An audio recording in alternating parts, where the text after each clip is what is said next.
Un groupe de personnes, brasseurs de vent, spécialistes en généralité, experts en pipotique appliquée et chercheurs de vérité, nous proposent une nouvelle cosmogonie, la cosmogonie de la Terre plate. Sauf que les planétariens, dotés décidément d'une imagination fertile, n'hésitent pas à inventer n'importe quoi concernant la Lune et le Soleil et de mettre toutes leurs élucubrations sous forme d'animation 3D. En voici une présentée par Skyline Toxic, aussi connu sur le nom de Sirius Turbine, puisqu'il est l'un des découvreurs des 6 ou 8, on ne sait plus très bien, mais enfin, d'un nombre certain de turbines dans Sirius qui génèrent un certain magnétisme. Le résultat est assez cocasse, il faut bien l'avouer, sachant que, même du temps des Grecs, il y a plus de 2000 ans, ça n'aurait pas tenu la route une seule seconde. Nous tenons à prévenir les planétariens de notre auditoire que la méthode qui suit comporte un calcul mathématique et un sinus, donc est un peu plus compliquée et plus difficile d'accès que la méthode grand pipeau du calcul de la distance Terre-Lune, appelée aussi la preuve absolue du maître ruban sur vidéo YouTube. Donc à vous de voir parce que ça commence dans 3, 2, 1... Rigole pas. Comme nous l'avons vu lors de l'épisode précédent, les anciens Grecs, il y a plus de 2000 ans, considéraient que la Lune était un corps sphérique, opaque, qui réfléchissait la lumière du Soleil, ce qui expliquait parfaitement les lunaisons et les phases de la Lune, comme démontré par le mécanisme astronomique d'Anticythère. Mais leurs observations de la Lune ne se sont pas arrêtées là. Un certain Aristarque de Samos, né en 321 avant Jésus-Christ, mort en 230 avant Jésus-Christ, donc il y a environ 2200 ans, s'était rendu compte que le temps mis pour passer du premier quartier au dernier quartier n'était pas le même que le temps mis pour passer du dernier quartier au premier quartier. Cela s'expliquait par le fait que le Soleil n'était pas à l'infini, mais devrait se situer à une certaine distance de la Terre. Pourquoi ? Simplement parce que le Soleil avait un diamètre apparent notable. En utilisant le théorème de Pythagore, connu d'Aristarque de Samos, il était possible à ce moment-là de calculer le rapport entre la distance Terre-Lune et la distance Terre-Soleil si on arrivait à mesurer l'angle que forment la Lune et le Soleil par rapport à la Terre au premier quartier ou au dernier quartier. La mesure de cet angle est évidemment fonction de la différence de temps entre le premier quartier au dernier quartier et le temps mis pour aller du dernier quartier au premier quartier. Nous allons voir cela d'un peu plus près.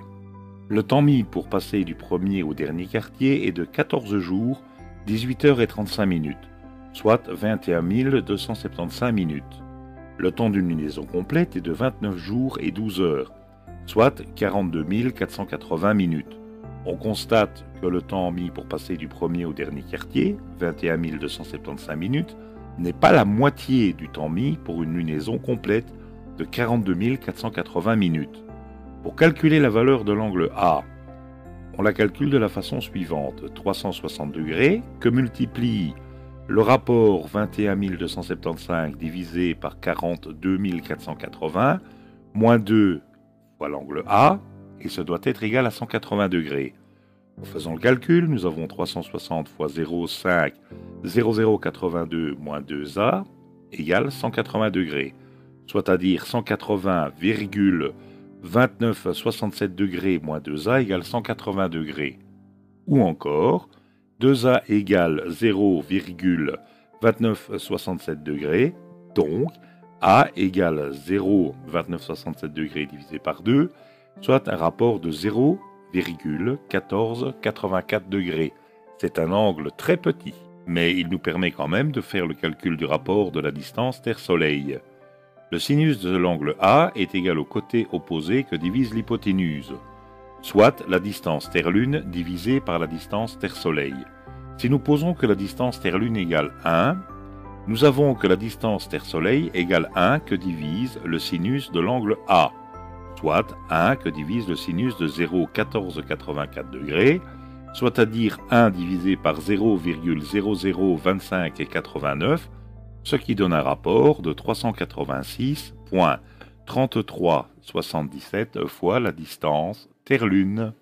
Il y a 2200 ans, Aristarque avait trouvé une valeur plus petite parce qu'il était dans l'impossibilité d'avoir une précision suffisante entre le temps mis pour passer du premier au dernier quartier et le temps mis pour passer du dernier au premier quartier. Il pensait qu'il s'agissait de presque un jour, alors qu'en fait il s'agit de 70 minutes. Mais ça n'enlève rien à sa déduction, qui prouve, sans faute, que le Soleil se trouve plus loin de la Terre que la Lune. Donc les anciens Grecs, il y a plus de 2200 ans, savaient déjà que la Lune est un corps solide, sphérique, qui réfléchit la lumière du Soleil, et que le Soleil se trouve à une distance finie de la Terre, qui est plus grande que la distance de la Terre à la Lune. Ce rapport est d'environ 400 fois. Cela signifie aussi que le Soleil ayant le même diamètre apparent que la Lune, que le diamètre réel du Soleil est 400 fois plus grand que celui de la Lune.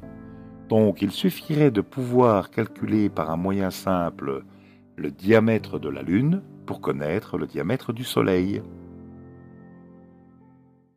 Il serait peut-être temps que les tenants de la Terre plate se rendent compte que leur cosmogonie a été débunkée il y a plus de 2 millénaires par des philosophes grecs qui n'avaient pas accès à une théorie officielle, ni à des formules mathématiques compliquées, ni à des livres sacrés qui seront écrits quelques 1000 ans plus tard, ni à la NASA, ni à des images haute définition de la Lune, ou des planètes, ou encore d'une station spatiale en orbite autour de la Terre.